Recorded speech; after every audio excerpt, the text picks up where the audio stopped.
Alas 3 na ng hapon, wala pa akong kaon kaya ako ay bumangon. Halos buong araw na akong nagligid-ligid kaya di ko na namalaya ng oras. Pagtingin ko pala sa ref at sa kusina, wala palang laman, wala palang luto. Kaya napaisip ako kung ano yung bibilhin ko kaya wala nang langan-langan pa. Dinala ko na yung sako. Kinuha ko na kagad yung susi ko pagkatapos iktad na kagad. Bahala ka na pa ako kung saan mo ako dadalhin. Ikaw nang bahala mga kamay ko kung saan yung bibilhin mo. Basta ako sunod na sunod lang sa inyo. Sumakay pala ako ng kwarto na to, libre naman, walang pamasahe kaya paglabas ko ang init pala. Kitang-kita yung upaw ko nito. Buti na lang nakadala akong sombrero kaya ayun, piyong-piyong pa oh. Tabon agad ang sako para dipinsa sa init ba. Galing dito sa bahay, naglakad ako ng mga 5 minutes papuntang Philippine Market. Pagliko ko sa kaliwa, ayun, kita ko na ang dami ng isda na nakadisplay. Ayan oh. Ang gusto ko talaga dito sa UAE mga buddy, ang daming mga special offer. Nakasale talaga lahat ng pagkain nila dito mula sa karne hanggang doon sa mga ricado. Kaya wala na ako nilangay-langay pa, kinuha ko na kaagad yung plastic. Pag bibili ka pala dito sa UAE mga buddy, ikaw na ang kukuha sa isda. Gamit ka lang ng gloves para hindi manimaho yung kamay mo. Naisipan ko magprito ng tulingan kaya kumuha lang ako ng 2 biraso. Saka pinalinis ko na kaagad. Pero may nakita pa akong isang gustong isda, galunggong. Naisipan kong gawing paksiw o inununan sa Bisaya. Ano ba ang tawag sa inyo nito mga buddy? Yung paksiw. Sa amin kasi sa Bisaya, inununan ang tawag namin dito. Masarap din ni paksiw yung mga isda sa bato pero kaso walang mga bato dito, puro lang isda. Kaya isda na lang yung kinuha ko. Hindi ako nakabili ng bato.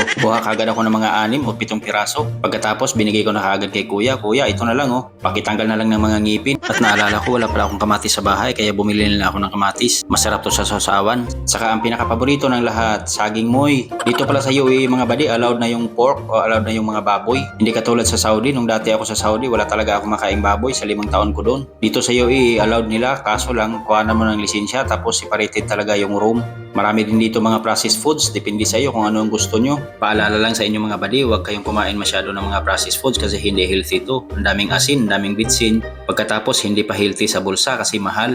May nakita pala ako ng slice na pork kaya ito na lang binili ko. Naisipan kong prituhin to, taka bumili ako ng 2 paa ng baboy, gawin kong humba. Nag-iikot-ikot pa ako, baka sakaling may makita pa ako na kailangan ko sa kusina kaso wala na. Kaya naisipan ko umuwi na lang para makapagluto na rin kasi gutom na yung mga butiti ko. After ng 2 taong paghihintay doon sa cashier, ayan, nakalabas na rin. Sobrang init na ng Dubai. Pakainit na ng Dubai. Oo nga, alam namin na mainit na ang Dubai. Pero okay na lang to kumpara sa mag-ulan. Kasi pag talagang ulan dito mga buddy, hindi ka talaga makalabas sa sobrang lakas tapos baha. Pero minsanan lang naman, yung ulan kasi dito ginagawa lang eh. Ginagawa nila yung cloud seeding, yung lalagyan nila ng asin yung mga clouds. Dito kasi sa buong UAE, walang imposible. Kung ano yung gusto nila, magagawa talaga nila. Yung tubig inumin dito galing sa dagat. Yung mga dagat nila, ginagawa nilang island. Yung mga island nila, ginagawa nilang dagat. Basta posible talaga lahat dito mga buddy. Yung buhangin nila, ginagawa nilang forest. Walang imposible dito sa UAE, lahat posible. Kaya pagdating ko sa bahay, nilabas ko na lahat ng mga binili ko para lulutuin ko na. Para maumpisahan ko na ang pagluto kasi gutom na gutom na. Kapag may masalubong akong tao, 3 na sila, hindi lang isa. Kaya wala na akong langan-langan pa, nilagyan ko na ng asin. Asin lang yung nilagay ko dito sa tulingan ng mga buddy ha, kasi gusto ko prituhin to mga buddy. Pagkainit sa mantika mga buddy, nilagay ko na kaagad, hinumol ko na kaagad yung isda mga buddy, bahala kayo dyan. Pero mag-ingat kayo sa pagprito mga buddy ha, kasi mapanakit itong mga niluluto natin, talsik ng talsik. Okay lang kung matalsikan tayo ng kahit ano-ano, basta wag lang yung mantika. While naghihintay ako sa pinirito ko, prepare ko na rin yung paksiw ko. Ang gusto ko pala sa paksiw na pagkaluto mga buddy, yung bawang lang at luya ang ilalagay tapos may kunting oil at pasuka. Reminder lang mga buddy ha, pag magbaliktad kayo ng isda mga buddy na prito, ganito talaga ang depensa mga buddy, o takpan nyo yung bibig nyo. Bahala na matapunan ng oil yung mata nyo, basta yung bibig wag. Kasi pag madamage yung bibig natin, di na tayo makapis over, okay lang yung mata. Saka wag nyo baliktarin yung isda nyo pag hindi pa talaga magpapabaliktad ha. Yung gusto niyang kusa na lang siyang magbabaliktad, yung katulad sa pagbaliktad mo sa kanya, ganun ba? Basta mag-ingat ka lang sa pagbaliktad kasi mapanakit yan. Baka masampal ka ng isda na yan. After ng 5,000 taon mga buddy, ayan, luto na yung pinirito natin. Ang ganda na ng kulay, tapos yung ulo niyan, crispy na yan. Pagtingin ko rin sa paksiw ko, ayan o, kumulo na o, luto na yan mga buddy.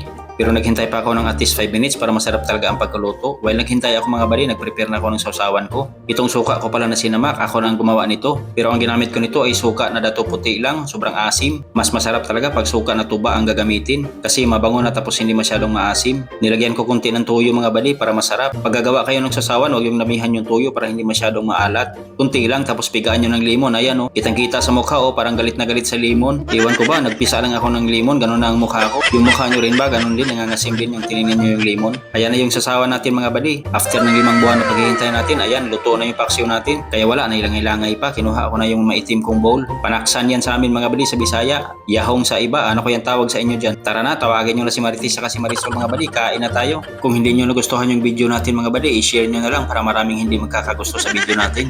Ang unang hungit sa akin, ang pangalawang hungit sa akin, ang pangatlong hungit sa akin lang ko lahat mga buddy. Kain kayo dyan kung ano gusto nyo. Bye bye!